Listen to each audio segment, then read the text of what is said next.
the thing that first got me into drowning prevention, immersion in cold water, were these fairly startling statistics. Drowning is the second or third most common cause of accidental death in most countries around the world. We lose about 1,000 people a day. And unfortunately, it's also a pandemic that is a disease of youth, with 64% of those that drown being under the age of 30. A lot of these occur in the third world. In the UK, we lose around about one person every 20 hours and one child a week. And it was really the drive to try and reduce those numbers that back in the 80s actually got me first into the physiology of cold water immersion. And there's no doubt that it's a risk. And you will know from people you know and from your own experiences that people can get into trouble and can have different bits and pieces go wrong. We don't need to overemphasize it, because against the large numbers of people who are going into cold water, these are still fairly small occurrences. But there has been a 52% increase in the incidence around swimming activity for the Coast Guard in recent months. Now, let's just put this in context. The water temperature around the British Isles, you will know more than me, is around about 9 or 10 degrees at the moment. And in the summer, that warm front around here, 10 to 15, will come in and it'll be a bit warmer and a bit more comfortable. Having said that, we are a tropical animal. We want to be in air at 28 degrees, which is why the ideal holiday for many of you will be going to a place that has air at 28 degrees and taking all your clothes off, which means that going into water at 9, 10, 15 degrees is quite stressful. And that stress can be a disadvantage, as we'll see, but it may also be the foundation of the advantage that is given by cold water immersion. So thermoneutral air temperature is about 28 degrees. Thermoneutral water temperature is higher. It's about 35 degrees, because water is so good at taking heat from the body, you don't need such a big gradient. And so we are always, even in the summer, when I suspect it feels positively warm to you guys, that's still cold water and you will cool. My dear friend and colleague of many years, Frank Golden, identified 4 stages of immersion associated with particular risk. And we'll pop through these pretty quickly just to give you an idea. But they're to do with, firstly, what happens when your skin cools rapidly. Then when you stay in a bit longer and your superficial nerves and muscles cool. Finally, if you stay in longer still, you have a chance of becoming hypothermic. You'll have read many times, I'm sure, and I still hear it in newspapers and in various media outlets, that, they became hypothermia in 4 minutes. I can tell you that's a physical impossibility for an adult human. You are not going to become hypothermic in less than 30 minutes in water, even at 0 to 2 degrees. We just are too big. We've got too much heat stored in us, so that won't happen. Doesn't mean you should stay in for 30 minutes, but hypothermia is not going to be your problem if you stay in for up to 30 minutes. And then there's a few post-immersion stories, which we'll talk about, and I won't go into those. It's a fascinating area. You could talk for an hour just on the post-immersion area, but we'll talk a little bit about the after drop, because that tends to be something which interests blue tits around the place.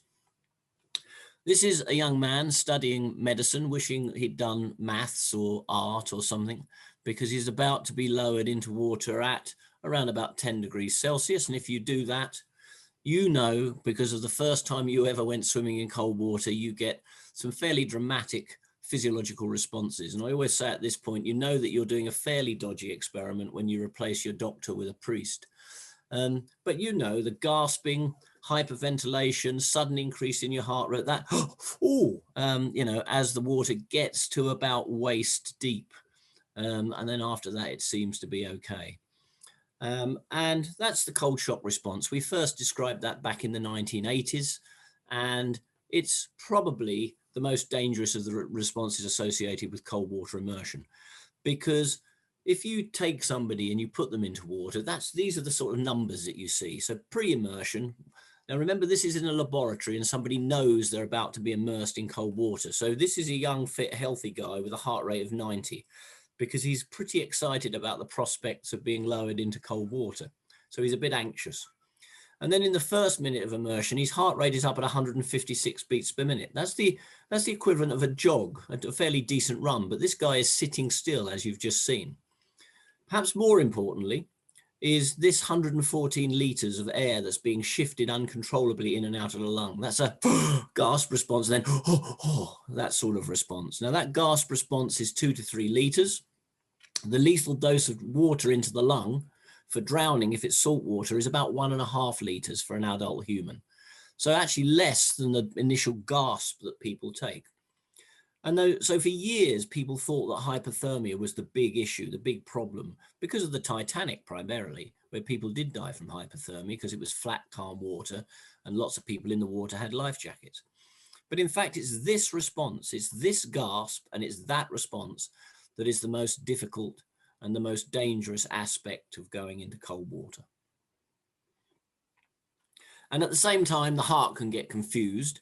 And so this is an ECG trace. We don't need to go into great detail about the particular trace, but just to say that this is not normal. This change in the shape, in the rhythm of the ECG is a consequence of you being stimulated by the cold shock response. But if you put your face into the water at the same time, you stimulate the diving response, which is the response which mammals have, diving mammals have, to allow them to stay under the water a long while. And that's trying to slow the heart. So if you go into the water and you put your face under the water and you leave it there for a long while and you hold your breath for a long while, it's a really good way of confusing the heart. And so there's no problem with putting your face into the water. There's no problem with splashing the face. Just don't hold your breath for a long while whilst you're doing it, because it creates what we've called autonomic conflict. This conflict between one response, the cold shock response, trying to speed the heart up, and the other, the diving response, trying to slow it down. And you can see it in this individual here, and you can see it in this individual here. So that's one sort of tip, no problem. And actually, to get some of the vagal responses, you need to have the face go into the water, but just don't leave it in the water for a long while with a breath hold going on. So first sort of tip, if you're going to be in the water, avoid coincidental face immersion and long breath holds in water, so that you avoid that stimulus to causing arrhythmia and dysrhythmia in the heart. Okay, that's all I'm going to say about cold shock. We'll talk a bit more about it later on when we come to the cold habituation. Let's look at the short-term responses. This is the Swedish gold medalist in the breaststroke in a swimming flume like the one we have in Portsmouth, but this one's in Stockholm. And this is swimming in water at 10 degrees. And there he is just after he went in. And here he is just a little bit later. And he's completely lost his stroke. He has no idea where his limbs are in space. He's a little more upright. His sinking forces are greater. And this is the effect of cooling, not on deep body tissue, not on skin. That cold shock response, which is stimulated by a sudden fall in skin temperature.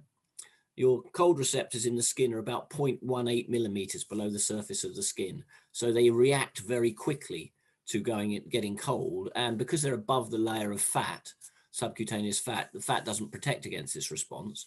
Once the skin has cooled, the next tissues to cool are the superficial nerves and muscles in the arms and legs. And that stops you realizing where they are. So you become inefficient at swimming. As I say, you become more upright. Your limbs are not coordinated. Your sinking force increases. And you go through a very, very well described progression of swim failure from being able to be horizontal to a bit more upright, gets harder and harder to swim. And then you end up with this, well, it's climbing the ladder, it's called, in terms of the drowning response. Sometimes it's called backwards milling as well. And as that goes on, as time goes on, you see that the length of the stroke gets shorter, the number of strokes goes up, and the amount of effort involved just to go 1 meter gets greater and greater. So that's something to keep an eye on. If you're starting to feel a bit stiff, if the limbs are starting to feel stiff, if you're starting to feel like it's harder, you're getting more upright in the water, you're making less and less forward motion, then that's another clue that you're going down that stage 2 of swim failure. Incidentally, the triceps, the arms, are particularly susceptible to cooling because they've got a high surface area to mass ratio, higher than the legs. So it's, if you're going to wear any protection, then certainly protecting the upper arms is a very good idea. I'm not going to bore you with the detailed physiology, but there's lots of reasons why muscle function is impaired when muscle temperature falls below 27 degrees Celsius. And more importantly for you guys is, how long does that take? Well, if you stick which we've done, if you stick a needle into a muscle in the forearm, and then you look at how long it takes that muscle to cool to that magic temperature of 27, where you're going to be incapacitated. Here's the time it takes in 20-degree water, it's about 40 minutes. Here's the time it takes in 12-degree water, about 20 minutes. And if the water's down at 5, 6, 7 degrees, then you're looking at around about 10 minutes. So 10 to 20 minutes is really the upper limit for people in terms of their ability to completely avoid the possibility of swim failure. Long-term responses.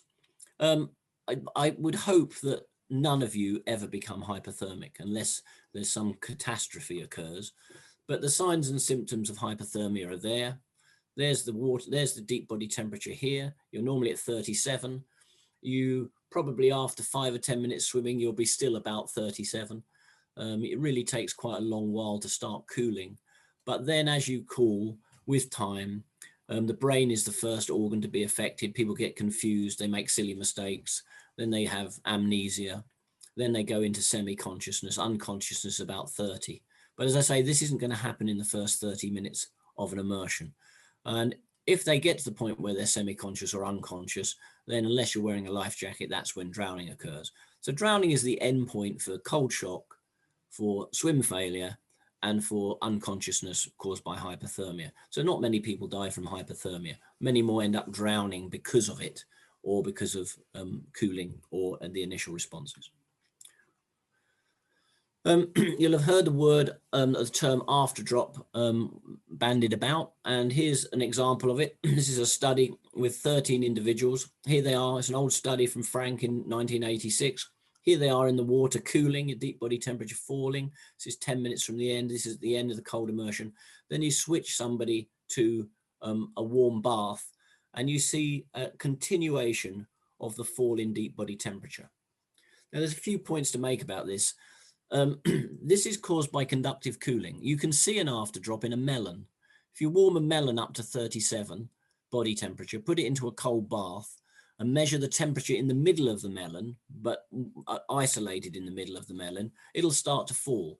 If you then take the melon out of the water and put it into hot water, it takes a while for that heat exchange, the direction of that exchange, to turn around. And in the center of the melon, it will continue to cool until the warm front that's now coming in from the warmth being out of the water or in hot water gets to the center. So this is a purely a conductive phenomenon. It's nothing to do with blood flow going to the limbs. It's nothing to do with it. It's purely a conductive phenomenon. And it's particularly apparent in rectal temperature. If you measure the temperature of the brain, if you measure the temperature of the heart, you see much smaller after drop. You can see people continue to cool, not because of this, not because they've gone from cold to hot water, but because when they come out, they don't insulate themselves enough. But generally, the term after drop is misused, and it's really not going to be a big problem for those of you who are dippers, who are in the water and out of the water and not staying in for a tremendous amount of time. So don't get frightened by the term after drop.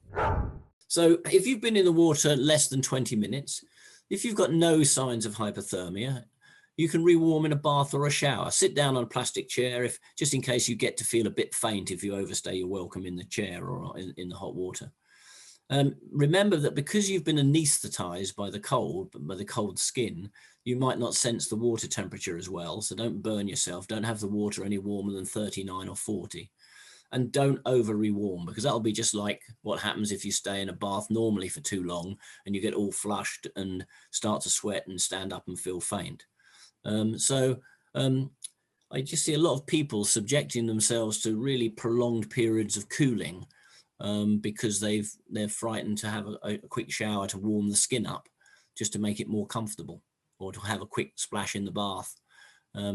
Certainly, if your time in the water has been less than 20 minutes, 10 minutes or something like that, there's no reason why you can't do that. You may want to still put on a dry robe and have cake and coffee or hot chocolate, but don't feel compelled to. Just one other thing to note is that I suspect many of you have cold extremities, and it is one of the prices you pay for repeatedly exposing the body to cold. It's not critical. You've probably got, like I have from the years of playing rugby and walking about in the mountains and doing triathlons, a degree of non-freezing cold injury. It's particularly apparent in women who have up to 9 times more common cases of vasospastic disorders, things like Raynaud's and peripheral things. Unless it's paining you, that's fine. But it's another good reason for warming up pretty quickly, because then you minimize the dose of cold that you get. Right, that's the scary bit over, which I hope you've come through in one piece. Let's talk about some of the benefits. Now, I have to say that the big difference is a lot of the benefits are anecdotal. And I don't mean to be derogatory about anecdotal evidence, but as a scientist, what I want to know is not just the anecdote, but I want to know why things are happening. I want to know the mechanisms. And there's reasons for that. And one of the reasons is because if we know why it happens, we might be able to do it for lots of people who can't find their way to doing cold exposures. So, if we find that, firstly, is it cold that's the beneficial thing amongst all the, is that the active ingredient amongst everything that occurs with going swimming? Because of course, when you go swimming, you go into a nice place, you meet nice people, you do some exercise, you are immersed in water. So cold is only one aspect of what you do when you go and swimming with the blue tits. But if it happens to be cold, and it happens to be that it doesn't have to be a whole body immersion, it could be a shower or maybe even a hand immersion or a foot immersion, and you get these beneficial effects, then now we're talking about something that could be done for people who can't find their way or are not in a situation health-wise perhaps to be doing cold immersions. So that's why we want to know. Now, if this is all a placebo effect, people are saying going into cold water is good for you, and you go into cold water and you think it's good for you, then we can leave it at that. I'm pretty happy about that. If it's a placebo effect that's having a benefit. But for me, for the reasons I've said, it's nice to go a bit deeper. And there is absolutely no doubt that there is a wealth of anecdotal evidence about the benefits of different bits and pieces. And we know more or less about the science associated with some of that. We're learning more, but you've got to remember, for 30 years, we've been studying the dangerous and hazardous aspects of cold water immersion. We've known for years that people go into the water for beneficial reasons. That's why places like Brighton exist, people taking to the seas for their health. But it's only recently that it's really exploded, and we want to know why. For those of you who haven't watched this video, I recommend it to you. This is Bethany, and she is a sufferer of really bad chronic migraine. And she's recorded a film of 100 days of what she calls vitamin C, that's sea swimming. And I think if you haven't seen it, you might enjoy it. You can get it on Vimeo, I think it is. We've done it a little bit with Bethany because she was quite interested in whether or not she could get the same effect by a cold bath as opposed to going sea swimming. And that's one of the ways you would do the study is to isolate the active ingredient, is just to get people to do cooling without the swimming, without meeting friends, without having cake, without having hot chocolate, without being in a beautiful place, all of those things. So you might find that video interesting.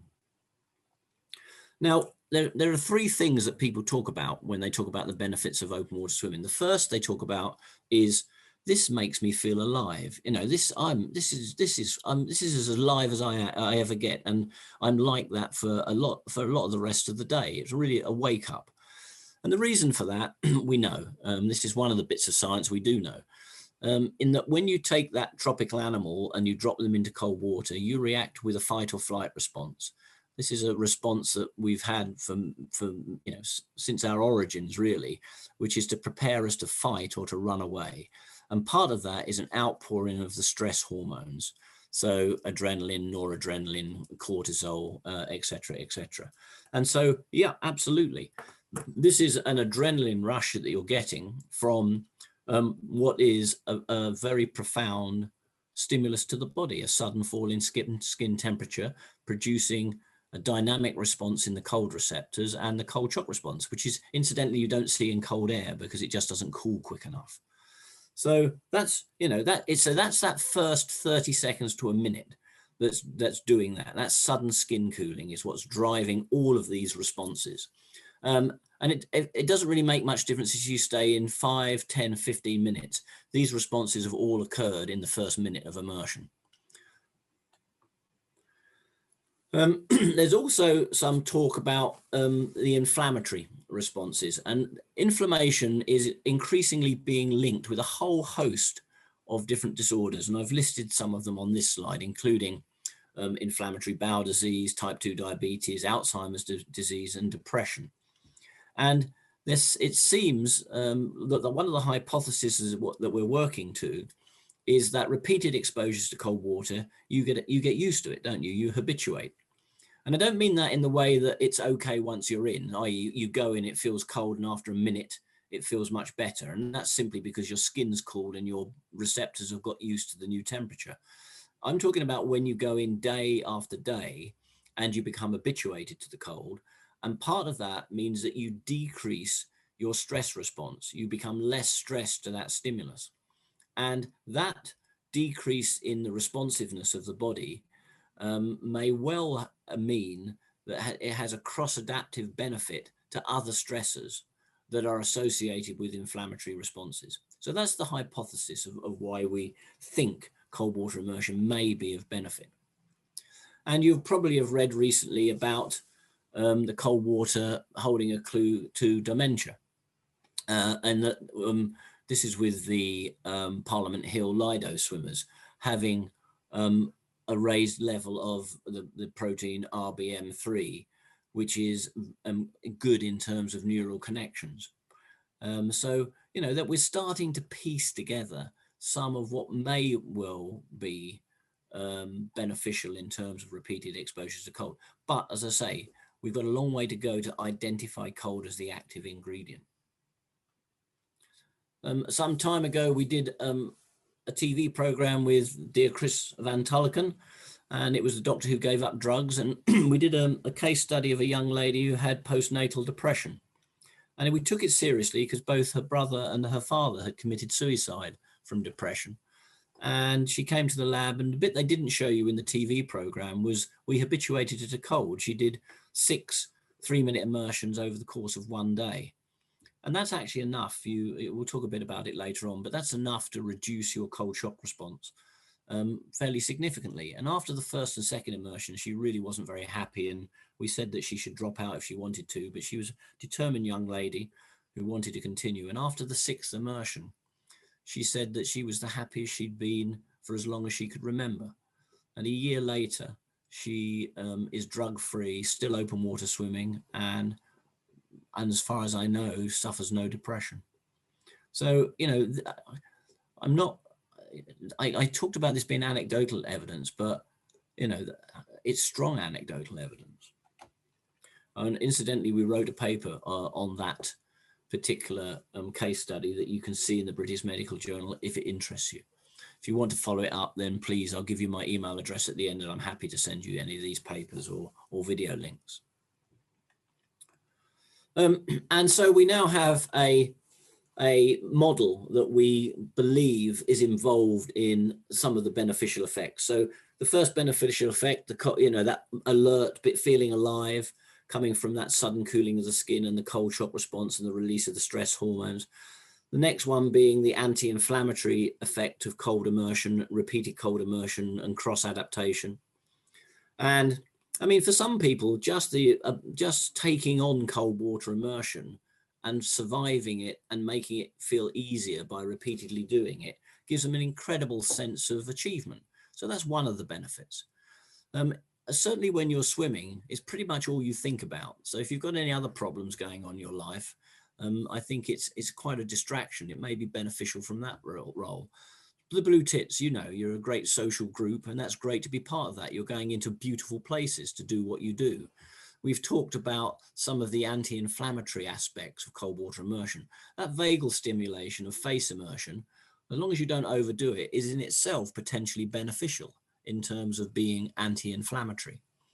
You release things like serotonin that are and beta endorphins that improve mood and morale. So we've got lots and lots of potential hypotheses to test. And the only thing that makes it weaker at the moment is we just haven't done the tests. We're trying, and we'll get round to it as soon as we can. There are other things in terms of immune function. So we've done cold shock and being alert. We've done inflammatory related disorders. And the other thing people say is, oh, I've been open water swimming and I haven't had a cold in months. I think it's doing my immune system some good. And there's starting to be an increased amount of evidence to support that. It's mixed, I have to say. So there's a paper on the left here that tested whether cold water immersion or breathing techniques were beneficial. The participants were exposed to bacterial infection, and the group that had undertaken breathing exercises and cold water immersion were found to have fewer infections. Their bodies produce more anti-inflammatory chemicals and fewer pro-inflammatory cytokines. So a benefit in terms of the inflammatory response. Just a word of caution that a lot of this work has to be read very carefully, because you'll note right at the bottom here that breathing techniques were actually found to be more influential than cold water immersion in that study. And the studies measure all kinds of different things. They measure the number of upper respiratory tract infections people have. They measure the components of the immune system. And so partly it's a confused picture. So this particular paper on the right here suggests that daily exposure to cold water could, over a period of weeks or months, boost anti-tumor immunity. But again, it's you can't take one paper as gospel. You've got to look at a meta-analysis of all these things that are going on. And this is a study that I was discussing fairly recently in a BBC4 program that I'll give you the link to in a moment with Dr. Mike Mosley. And this was 3,018 fit and healthy people. And that's quite important, because remember, these are fit and healthy people. And they spent 4 weeks ending their daily hot shower by making it a cold shower. And those that did that had 29% fewer sick days off of work over a 3-month period. The water temperature in the showers went from comfortably warm down to about 10 or 11 degrees Celsius. And it didn't really matter whether the shower was 30, 60 or 90 seconds, suggesting it's that initial sudden change that's the benefit. Incidentally, regular exercise in another of the groups reduced that number by 35% in terms of days off, sick days. And cold showering plus exercise was a double whammy. So that was a 54% reduction in absenteeism. And it seemed to be, it's the intensity rather than the duration. So again, it's pointing in terms of the symptoms of, this was particularly influenza that people were avoiding. But again, you have to be slightly careful. There was a 12% dropout rate from this study. So again, another piece of evidence in the jigsaw that we have to put together to tell the story. If you want to hear me talking about that, and with Mike Mosley, there was a program actually, I don't know what, this was on the 25th of April. So that's pretty, what's the day today? I've lost track. Oh, okay. Well, this is released, but you can hear the program, Just One Thing with Mike Mosley on showering and the benefit of cold water immersion. That's on BBC Sounds. So just to summarize that, mixed results on the immune function, increasing evidence that there's some benefit. But the benefit seems to be from a short cold water immersion, priming the immune system and to deal with a threat, rather than prolonged immersion. In fact, if you overstay your welcome in the cold and you start to move towards becoming hypothermic, then it actually is detrimental. So we don't know the optimum dose of cold yet in terms of how long you should stay in, but it seems that quite a lot of the beneficial effects, the stress, the anti-inflammatory, the immune function, seems to be gained from pretty short immersions. But we need more studies to confirm that. And a summary of everything I've said thus far can be found in this paper, Cold Water Immersion, Kill or Cure. If you go onto the Experimental Physiology website, I think you can download it for nothing and read it. And if you're struggling sleeping, this is the cure. going to talk a bit about acclimatization, and then I'll finish with a quick guide to time in the water, and then I'll take some questions. So you don't need me to tell you that you can acclimatize to cold water. When you first went in, it was horrible, and it gets better. It gets better fairly rapidly in terms of the cold shock response. Lewis Pugh is well known for diving into very cold water. We've done lots of work with Lewis, helping him prepare for his channel swim.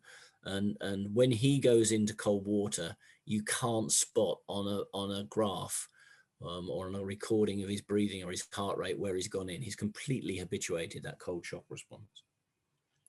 2 of the 3 members of this family think that short immersions in cold water are good for you. This chap here is not so convinced, but mum and dad are correct, as usual. And as I say, with pretty short immersions, 3 6-minute immersions, you get a big reduction in your ventilatory response to immersion and a big reduction in your heart rate response. So that cold shock response will halve in as few as 6 immersions. And we know that reduction lasts at least 14 months, and if you're continuing to go into cold water, it gets better and better. A downside is that actually, because it becomes more comfortable, you start to lose that really important behavioral cue to the fact that you're getting cold. And this is a potentially worrying response, is that as people feel more comfortable, they think I can stay in longer. Whilst the cold shock response will habituate and get better and better and make you feel more and more comfortable when you first go in, that debilitation of the peripheral nerves and muscles won't. So you could be feeling really good and then all of a sudden find you can't move in the water anymore. And so some caution is required. I realize that, the most important thermoregulatory response we have is our behavior, our recognition that we are too hot or too cold, that drives us to do something about it. Put on a pullover, turn the heating up, turn the air conditioning on, move into the shade. And the habituation to cold that you undoubtedly have developed has removed some of that behavioral response. So you need to be aware of that. And just to emphasize the point, and you can read this particular story in the British Journal of Sports Medicine, and it's the mystery of undetected hypothermia. Because what happens, of course, is as you become so comfortable, you're not getting any of the cues that you're getting cold. And this was Jason Zerganos, who was the best cross-channel swimmer in the world in the days when they used to have races across the channel back in the 50s, sponsored by the Daily Mail. He tried to swim the Irish Sea. After 6 hours and only 3 miles from the Scottish coast, he became unconscious and blue. He basically become unconscious through hypothermia, but he hadn't felt cold prior to this because he was so well adapted to cold water. As an aside, he was taken from the water and the doctor thought it was a good idea to expose his heart with a penknife and do direct cardiac massage, from which he never recovered. Okay, guide to the time in the water. Well, I think you've probably picked up from what I've said that short is good. I mean, if you're a dipper, if you're somebody who goes in, then I think you're probably getting an awful lot of the benefits of cold water immersion, from that initial cooling of the skin and the responses, the endocrine responses, the changes in hormone levels and the stimuli that come from that. If you go and stay too long, you run an increasingly greater risk of detrimental effects, both in terms of your ability to swim, physical incapacitation, but also I think impairment of things like immune function. So, 5 or 10 minutes seems to me at this stage with what we know to be, a reasonable period of time. So your take-home messages, which we always give: get a medical checkup before you start this. If you can start in the summer, that's when to start, and then you'll get used to the cold water as it gets cooler. Swim with a club, supervised location, experienced others. Blue TITS, great way to do it. Habituation to cold water. Yeah, enter the water slowly. The faster you go in, the bigger the cold shock response. Avoid face immersion with extended breath holding for the reasons I've said. Wear brightly colored luminescent yellow and orange are the colors to use, best seen in the sea. Hats, wetsuits. Don't be embarrassed about wearing a wetsuit. Don't feel that you have to do it in skins. Do it at your own pace and do it your own way, and wear a swim float. Don't feel pressure, as I say, to go in when you don't want to, or when you're not feeling good, or not to wear a wetsuit. Make sure you know the weather, the tides, keep an eye out for rips and currents, stay within your depth. Much better to go in and swim parallel to the shore. Float for a bit, get your breathing under control before you start trying to swim. Limit yourself to 10 minutes. Don't trust how you feel if you feel okay for the reasons I've said. And rewarm thoroughly before doing other things. One of the things that does bother me is people come out, they continue to cool, and then probably when they're at the coldest of the day, they jump in their car and try and drive a car. I'm not sure that's a great idea until you've rewarmed properly. And finally, enjoy. That's my team that I'm very pleased and proud to be a part of, some of whom do open water swimming. Heather there, you can see. Heather Massey has swum the channel, does lots of open water swimming. Mitch does lots of research on swimming, and they're a great bunch, and it's a pleasure to be with them. Thank you for your attention. That was about 35 minutes, which is about what I was aiming at. If you want to read more, if you want to learn more, then there are a couple of books that we produced. The Essentials to Sea Survival was actually aimed at survival instructors. It talks about a lot of what we've spoken about. Science of Beach Lifeguarding is for those who are more into the whole range of things like RIPS and one of the things that beach lifeguards need to know. You can follow me on Twitter there, where I talk about things we're doing. I said I was looking forward to talking to a flock of blue tits tonight that nobody really knew what I was talking about, but there we are, it was on Twitter. And if you want to get in contact with me to ask for any of the papers I've mentioned or video links, that's my email address, michael.tipton@port.ac.uk. And lots of our review papers are freely available on ResearchGate. You can go onto ResearchGate, stick my name in, and you'll get to a page where you can download some of the papers if that's what turns you on. Do I have any questions? Are there any links between cold water and triggering asthma attacks? Asthma, this is not my area, but it's my understanding, and maybe somebody here will know better than me, but asthma tends to be driven by cold, dry air. Asthma attacks. So if you can be in a warm, moist environment, that's good. So I suspect, I don't think it's anything to do with cold water shock, cold per se. It's probably a cold water swimming per se. It's probably more to do with the cold air that's hovering around over the water. But I know that warm water swimming is certainly beneficial in terms of avoiding asthma. Can I ask what is the reason the body has cold water shock, and why does it happen? It's a completely reasonable response in a completely unreasonable scenario. So it's part of, as I say, the fight or flight response. And this goes back to when, our sort of origins, where when we were threatened, the body started to pump blood around to muscles, started to release lots of hormones that would, adrenaline, that would improve our performance, enable us to fight or to run away.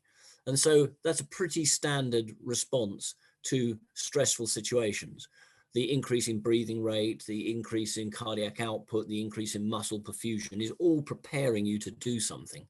The problem is we're a terrestrial animal, and whilst that's fine in air, breathing a bit harder and having an increase in your cardiac output, if you drop somebody into water and that happens, it's potentially lethal, because breathing, gasping in 3 liters and breathing 144 liters uncontrollably into the lung in the first minute, when only 1.5 liters of it needs to be water, is not great. So there is no beneficial effect of it in water. It's just a potentially dangerous response, but it's one that you can get rid of if you go about it the right way, and you can get rid of it fairly quickly. I'm surprised the Swedish swimmer seemed unable to swim on entering the water at 10 degrees. It wasn't actually on entering. It was after about 60 minutes that had happened. So there had been a significant, core temperature was still fine, so it wasn't hypothermic, and he was a big guy as well, a big strapping breaststroking Swede. And so it took him a bit longer to get to that cooling level where he was essentially incapacitated. Yes, you feel more, I'm your biology teacher. Yep, you feel more alive all day because of the release of all of those stress hormones. They're there to alert you, to get you ready to fight or flight. But of course, you know, they're sort of the body's amphetamines. They're pretty strong uppers. So that's why you feel so alive and so awake. Has there been any research into cold water reducing the risk of catching COVID or reducing the symptoms? Not to my knowledge. I think there's probably a link with lockdown and people going swimming. I think that the number of people has just been incredible. You know the numbers better than me, Shan, but I know that our local club's gone from 25 to maybe 800 people. And it's great to see. And if any of you see me, you know, wandering about like some vagabond on Portreath or Perranporth Beach, come and say hello.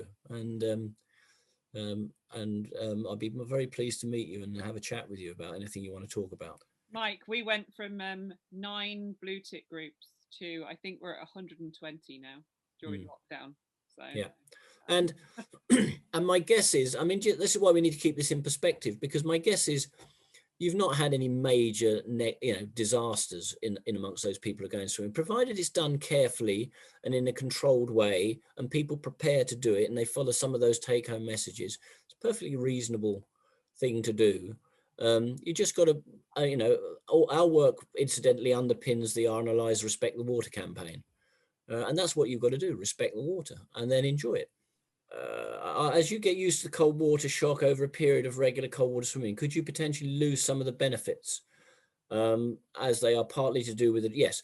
So that's a really good question. But one of the things we found is that even in people we've habituated, you still get that, and it's that first 5 or 10 seconds, you still get that, oh, I've got into cold water. And those of you who've been doing it for years will, you know, it's really hard to completely eradicate that. But what happens is it gets much shorter.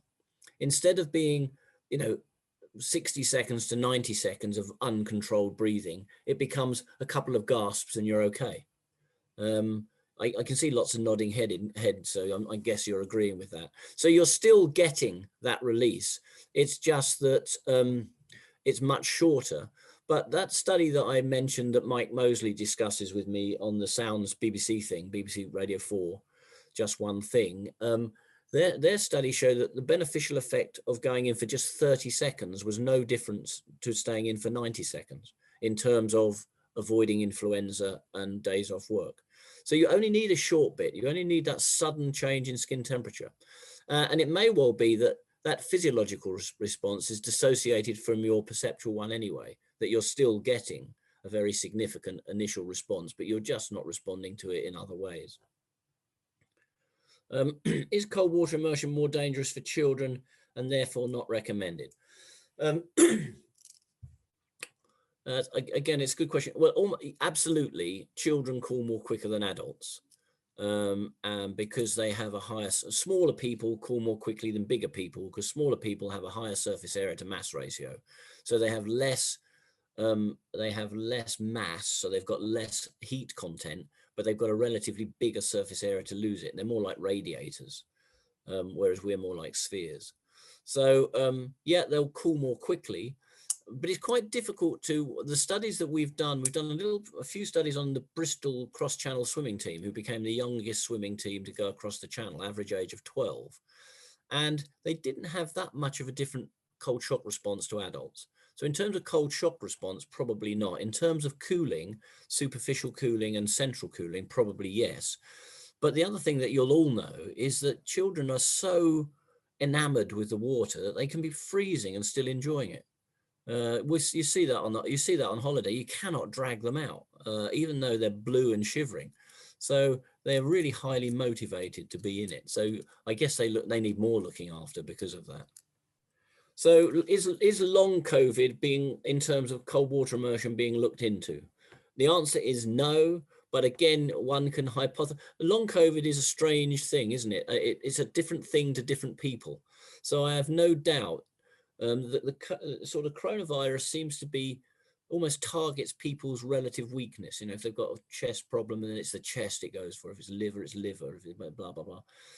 But I have no doubt that you could formulate a pretty strong hypothesis that it would be beneficial for some aspects of long COVID, but this is not being done. The worst reaction I have seen was from warming up too quickly in a hot tub. Yeah. You don't have to stay in. All you're doing really with a pop under a warm shower or dip into a bath, it just raise the skin temperature. Just go in for a couple of minutes, because it's the skin temperature that's making you feel uncomfortable. Your perception of a cold environment is driven by skin temperature, and it's particularly driven by the hands and feet. So those of you, and ladies are well known for being particularly susceptible to this. Every October I have to answer questions in the media about the battle of the sexes, where the men don't want to turn the heating up and the ladies want it up because they've got cold hands and feet.